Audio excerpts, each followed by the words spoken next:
Hi guys, I'm here with another Copic coloring and card tutorial for you today. Today I am coloring a Flora button by Little Blue Button Stamps. She is part of the February release, which was released just at the end of January. She's adorable. I'm using my ordinary skin color today, but I am venturing out when it comes to her hair color. I really like the soft colors that I used in today's coloring, but that's enough for me. I'm gonna leave you here with some music while I continue to color.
So let's start making a card.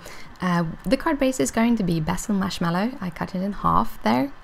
This is the matting paper. It is by Do Crafts. Comes in 75 color package, which I use. I used the 12 by 12 one.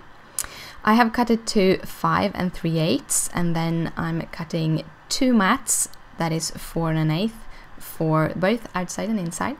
This is the paper for the outside. It's from the Cut and Paste Flare paper pack by My Mind's Eye. Cutting the paper to 4 and 5 1/4.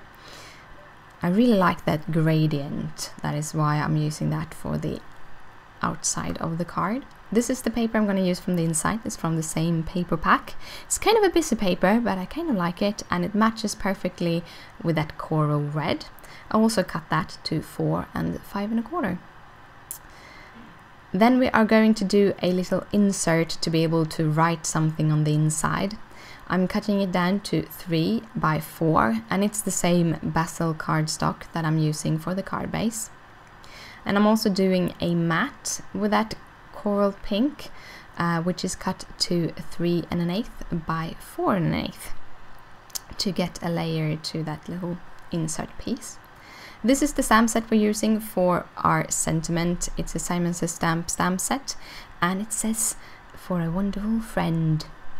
I am using some VersaFine Onyx Black to stamp this, and I'm stamping it on the bottom of the card before I cut it out, because then I have the opportunity to get the width I want to have. I'm also stamping it in the middle because I didn't know how wide it was. It actually is as wide as the card, so it's perfectly suited to fit on an A2 card base. So I'm cutting the sentiment down to 4 inches wide.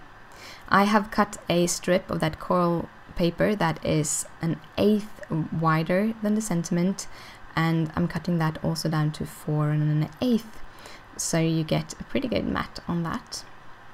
I'm matting all my layers with my Craft Companion tape runner because it's a very good adhesive and it's actually pretty affordable, so I really like that. I'm measuring out where I'm going to put my sentiment by just putting the image on top so that I don't put it too high.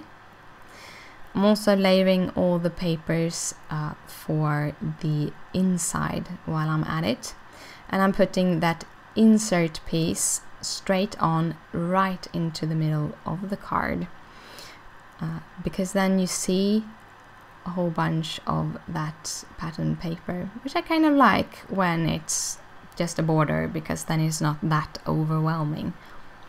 This is the card base. I'm scoring it at 4 1/4. It's 8 1/2 wide and 5 1/2 high, and I'm just folding it over and straightening that edge out. And then we're starting layering the papers. First I'm laying on the inside, and then I'm going to put the layer on the outside. I do this before I put my image on, because sometimes you can squish the image, especially when you are going to use foam adhesives, as I am going to do, because it's one of my favorite ways of giving that extra to that image, sort of. This is the foam tape I'm using. It's the 3M Scotch foam tape. It comes in big and small rolls, but I felt so much in love with it, I decided to take the big roll. And then I'm just adding her on. As she's looking towards the left side, I'm putting her on the right side of the card.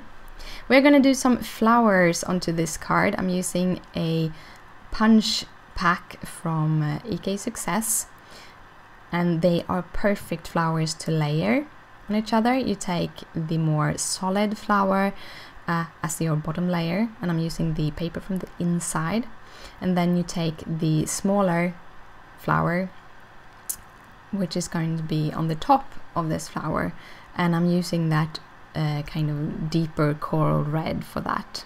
that is my mouse mat, because we are going to make some dimension to these cute little flowers.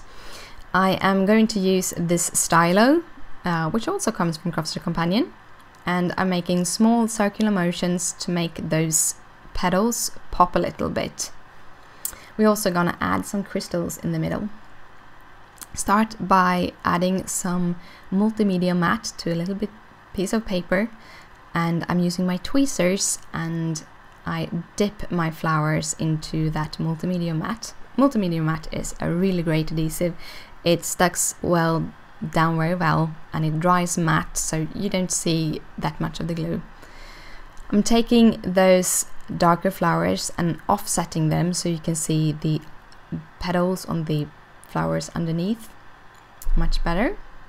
And then I'm adding the crystal. A little tip to get crystal to come off the paper is to push at it towards the side with your thumb, and then it will be much easier to pick them up with your tweezers.